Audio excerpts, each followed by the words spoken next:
স্টেশনটা ফাঁকা। রাত 1:30। চারপাশে কুয়াশার চাদর। আর ঠিক তখনই একটা ট্রেন এসে থামে, শেষ ট্রেন।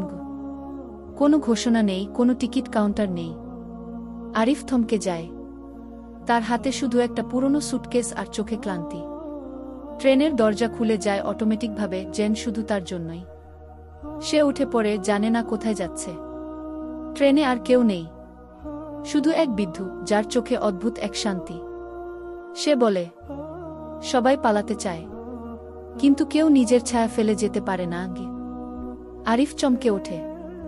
সে জানে না এই বৃদ্ধকে, তবে জানে তার অতীত তাকে ছাড়ে না।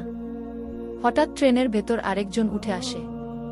তিশা, আরিফের অতীতের ভালোবাসা, যে মারা গেছে 5 বছর আগে। তিশা হাসে, বলে, তুমি এখনো আমাকে মুছে ফেলতে পারোনি। এখন কি সময় হলো মুখোমুখি হবার? ট্রেন ছুটে চলে সময়ের গহ্বরে। আরিফ বোঝে, এই ট্রেন তাকে কোথাও নিয়ে যাচ্ছে না, বরং তাকে তার নিজের ভেতর ফিরিয়ে দিচ্ছে। ট্রেন থামে না, ট্রেন থামবে না, কারণ কেউ যখন নিজের পেছন থেকে পালাতে চায়, তখন সে শুধু ছুটে যেতে পারে, শেষ স্টেশন পর্যন্ত।